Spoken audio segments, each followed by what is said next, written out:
सीता जी को सखियों के द्वारा समाचार मिला, सैकड़ों मील लंबी बारात आ रही है और छोर का पता नहीं, करोड़ों हैं कि लाखों हैं कि अरबों हैं नागरिक बराती, कुछ पता नहीं, केवल सिर ही सिर दिखाई दे रहे दूर दूर तक, जैसे कई रेल एक साथ जोड़ दी गई हों। सीता जी तो घबरा गए, मेरे पापा जी तो छोटी सी स्टेट के राजा हैं और ये तो चक्रवर्ती नरेश हैं, कई खातिर में कमी न रह जाए, मेरे पिताजी की नाक न कट जाए, मेरे बाबूजी की नाक नीची न रह जाए। बेटी को अपने बाप की इज्जत की बहुत चिंता हुआ करती है हमेशा। आपने अब की तो बात मैं नहीं कह रहा हूँ, अब तो ज़माना बदल गया है।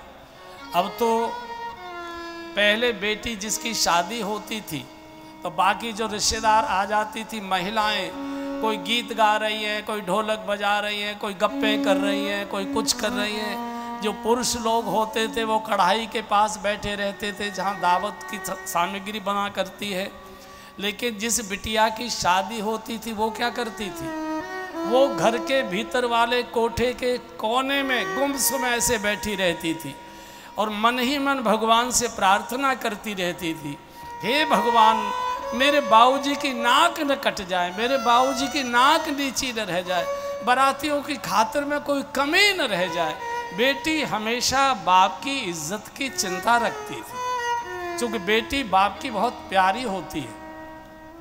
और अब की बात तो अलग है, लेकिन पुराने ज़माने में कई बेटियां इतनी समझदार होती थी कि किसी गरीब बाप की बेटी किसी रईस घर में जाकर जब उसकी शादी हो जाती थी और जब कभी वो अपने मायके में आती थी होली दिवाली सावन आदि के महीने में, तो अपने पैसे से ही मायके से कई कई साड़ियाँ खरीद कर ले जाती थी और वहाँ जाकर दिखाती थी अपनी सास रानी को, माँ जी ये मेरी माँ ने दी थी, ये मेरी चाची जी ने दी थी, ये मेरी ताई जी ने दी थी, ये मेरी बुआ जी ने दी थी, ताकि मेरे घर की इज्जत यहाँ बढ़ जाए, मायके की इज्जत बढ़ जाए। तो हर बेटी ये चाहती है कि मेरे बाप की नाक न नीची रह जाए। अब जनकपुर तो छोटी सी स्टेट और इतनी बड़ी बारात सुनी तो जानकी जी ने तुरंत अपनी महिमा प्रकट की और संकल्प से रिद्धि सिद्धियों का आह्वान किया। सब रिद्धि सिद्धि प्रकट हो गई। कहिए मालकिन क्या आज्ञा है? बोले जाओ ऐसा जनवासा तैयार करो, ऐसा जनवासा तैयार करो, ऐसे अटैच फ्लैट तैयार कर दो हीरे से जड़े हुए सुवर्ण के कि बराती भी देखकर दंग रह जाएं।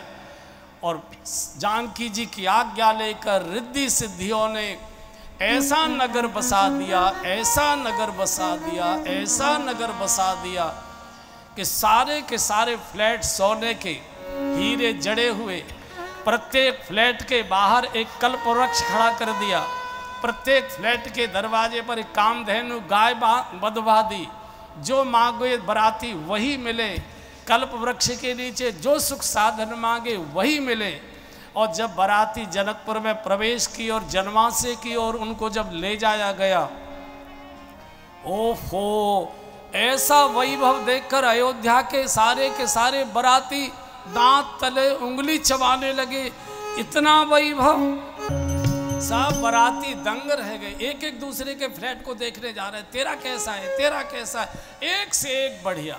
क्या जनक जी ने सेवा की है, क्या जनक जी की महिमाएं। सब बराती जनक जी की जय जयकार कर रहे थे। भगवान समझ गए जनक जी की कोई हैसियत नहीं है, सीएम महिमा रघुनायक जानी।